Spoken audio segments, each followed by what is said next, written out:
Picture, if you will, an antique store on a forgotten street corner, a place where time stands still and memories gather dust. Our story begins with Morton Finch, proprietor of Finch's Curiosities and Antiques, a man who spent more time with the past than the present. Little does he know, today's inventory will include an item that defies the very fabric of time itself. Morton Finch, 72 years young, though you'd be hard-pressed to guess his age. His wrinkled hands have polished countless treasures, while his eyes have seen more history than most textbooks. As sunlight filters through grimy windows, illuminating dancing dust motes, Morton begins his daily ritual. Unbeknownst to Morton, tucked away in a corner he swore he'd cleaned just yesterday, sits an object that will change everything, a mirror, ornate and innocent-looking, waiting to catch his eye and reflection.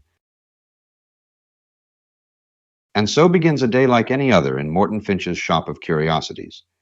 But as the hands of the numerous clocks tick on, fate winds up a surprise that will shatter Morton's perception of time itself. As Morton tends to his customer, we turn our attention to the far corner of the shop, where objects seem to shift in the shadows, rearranging themselves when no one is looking. Mr. Finch finally finds an antique brooch that the customer really likes. After haggling a bit over the price, an amount is agreed upon, and the customer walks happily out of the shop with the prize he sought for his mother's birthday. After the customer exits the store, Mr. Finch turns around and walks toward the back of his shop. He stops suddenly, staring at an object that has surprised him. "What's this?" he says surprisedly. "I don't remember acquiring this mirror." He pulls off the cloth covering the mirror, and as he does so, he hears a slight echo as if originating from the mirror's surface. Morton stands transfixed before an ornate full-length mirror. Its frame, tarnished silver with intricate engravings, seems to pulse with an otherworldly energy. As Morton's gaze meets his reflection, the air in the shop grows thick with anticipation. In the mirror, Morton sees not his weathered 72-year-old self, but a man in his prime, barely 21, with a full head of dark hair and smooth, unwrinkled skin. He reaches out, his gnarled fingers nearly touching the glass. Just as they make contact, a mysterious-looking customer enters the shop, points at the mirror and shouts, "Stop! Don't touch that mirror." "Who are you?" Finch asks. "How did you—" "There's no time to explain," the man says. "That mirror. It's not what you think. It's dangerous." But it's too late. Morton's fingers have already brushed the cool surface of the glass. A strange, reverberating hum fills the air, growing in intensity. In somewhat of a panic, Finch exclaims, What's happening to me?" The mystery man sighs and whispers to himself. And so it begins. Again. As the humming reaches a crescendo, we leave Morton and his uninvited guest in a shop where time is no longer a constant, but a variable in an equation neither fully understands. What price will Morton pay for this glimpse of youth? And who is this stranger who seems to know too much? Stay tuned, dear listeners, as we delve deeper into the reflections of Finch's Curiosities and Antiques, where the past and future collide in ways that defy explanation. Finch looks intently at the stranger and says, "You mentioned this mirror is dangerous. Apart from the youth thing, what other risks come with having something from another timeline?"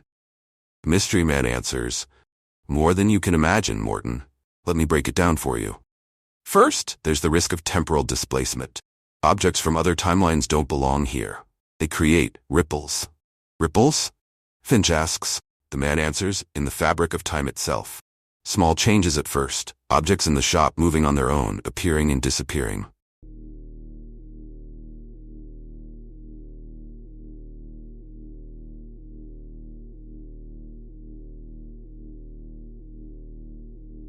Finch asks in shock, "Like that vase that just vanished?" The man answers, "Exactly. But it gets worse. These ripples can affect people too. Customers might forget why they came in or suddenly remember things that never happened." Finch replies, "That sounds confusing, but not necessarily dangerous." The man answers, "It's just the beginning. As the ripples grow, they can cause temporal anomalies, people aging rapidly or reverting to childhood. Buildings that were demolished decades ago, suddenly reappearing." The man continues, "But the greatest danger is to the person possessing the object. That's you, Morton. Actually, not just you. It's us. Finch looks puzzled. What do you mean by us? The man takes off his sunglasses that he'd been wearing, looks at Finch and asks, "Does anything look familiar?" Finch is in shock as he realizes the mystery man is actually an older version of himself. Still a little bewildered, Finch asks him, "So, what happens to us?" His older self replies, "We become unstuck in time. One moment you're here, the next you're reliving a day from 30 years ago, or thrown into a future that may or may not come to pass." And each time you jump, you risk changing something critical. Step on a butterfly in the past, and you might return to a present you don't recognize. Extremely troubled, Finch asks, "Is there no way to control it?" Older Finch answers, "That's the final trap. You think you can master it, use it to your advantage, but the more you try to control time," Finch finishes his statement, "the more it controls you." Precisely. And eventually, you risk becoming like me, a temporal anomaly yourself, endlessly trying to correct the mistakes of the past. As the two Mortons contemplate the grave risks of their situation, the very air around them seems to pulse with temporal energy.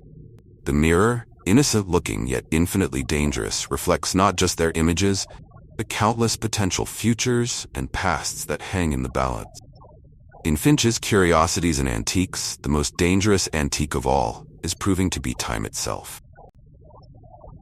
Finch now realizes that he has slowly changed into the younger version of himself he had seen in the mirror. "I don't understand. What's happened to me?" Old Finch replies, "You've taken the first step down a path you can't return from, Morton. Every time you look into that mirror, you grow younger, but the world around you ages faster. Objects in the shop will vanish, replaced by relics from other times. And people you know will age and disappear in what feels like days to you." Finch excitedly says, "But I'm young again." "Surely that's worth," Old Finch interrupts. "It's not. Listen to me. I've lived this loop countless times. Each time I think I can outsmart it, use the mirror's power wisely, but it always ends the same way."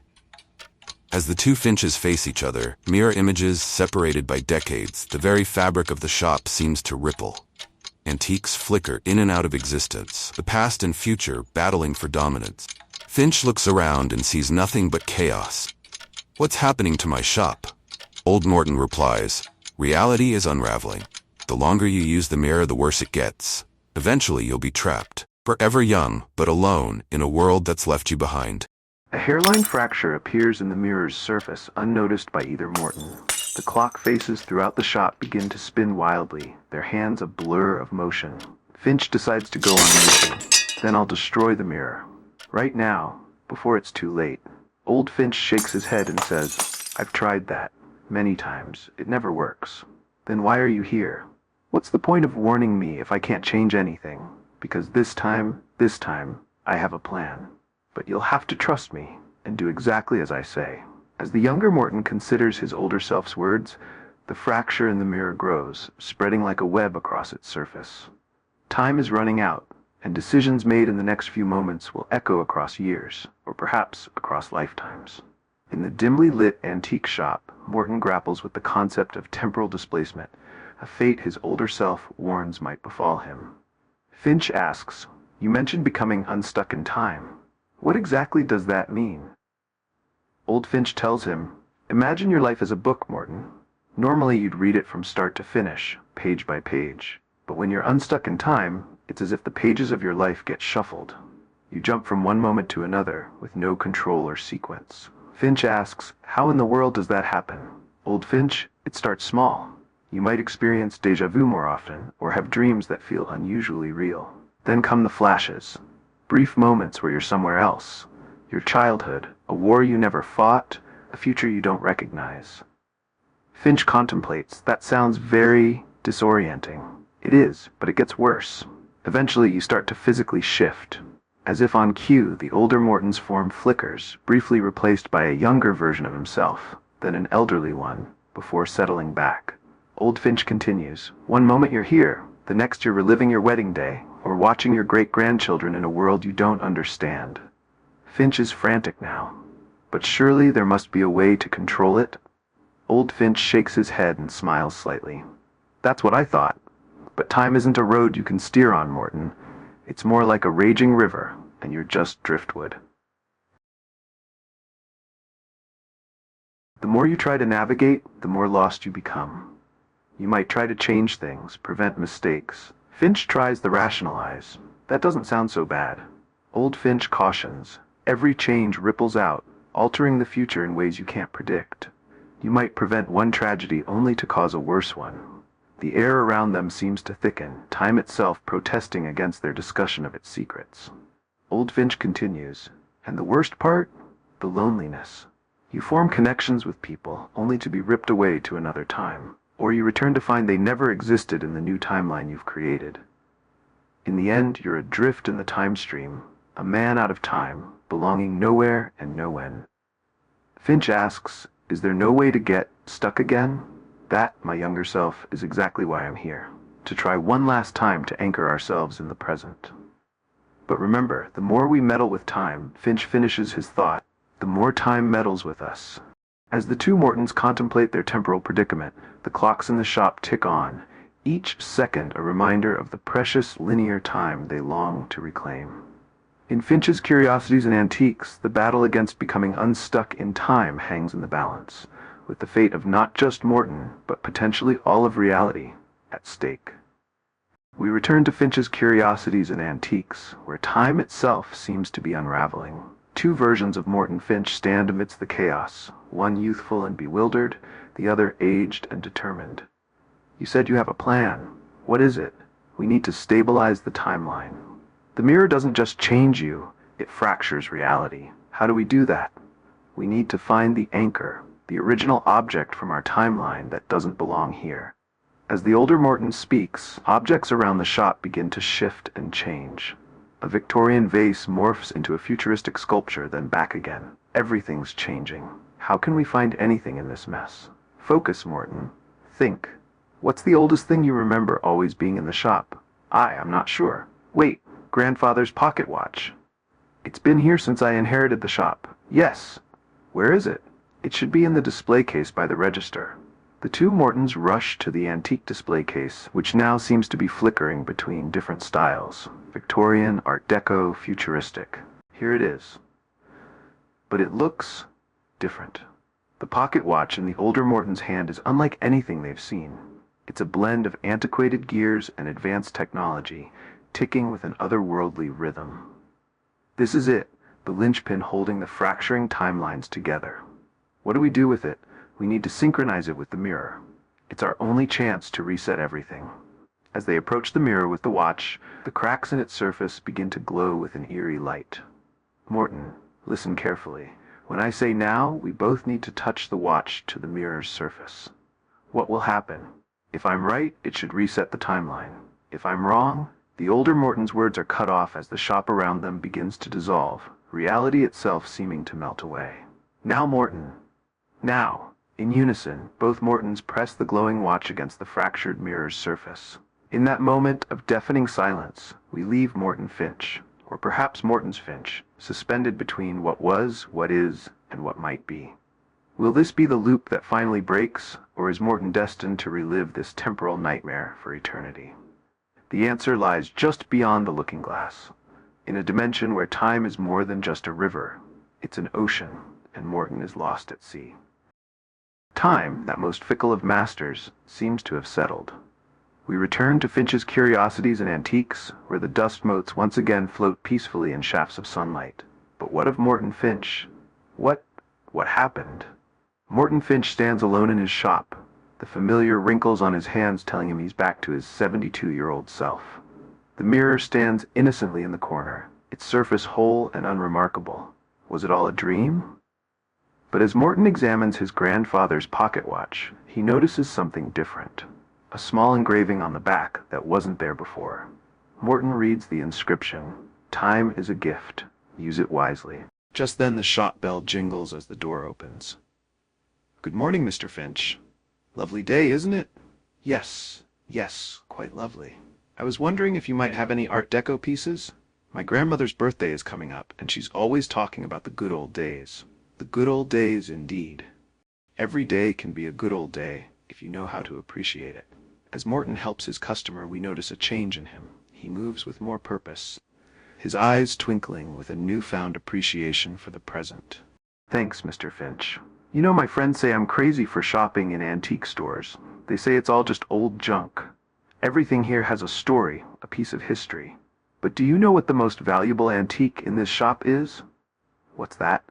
Time itself. We're all traveling through it, collecting moments like treasures. Remember that. As the door closes, Morton turns to face his shop. The mirror stands silently in the corner, no longer a threat, but a reminder. A reminder that every tick of the clock is precious, every moment a gift. Well, time waits for no man.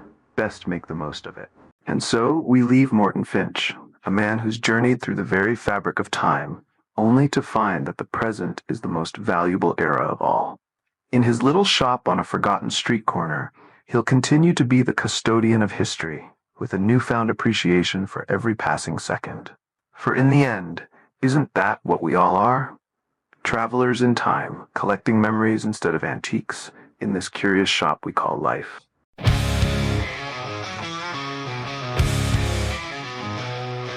Miles and miles worn out, so dust and sweat from the road below. Echoes of dreams, voices unclear, silhouettes form as home gets near.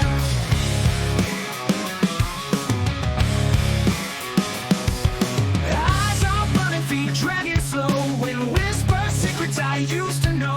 The rise and lines break chains of time. Find the truth in this climb. Come back home, long nights end. Feel the earth, we begin again. Familiar faces, shadows fade. Journeys end, start to feel again.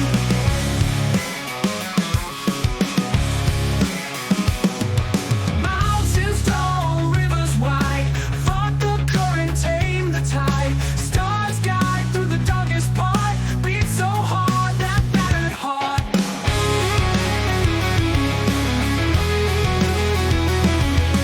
Infinite steps in this stride. Walk through fire, shattered pride.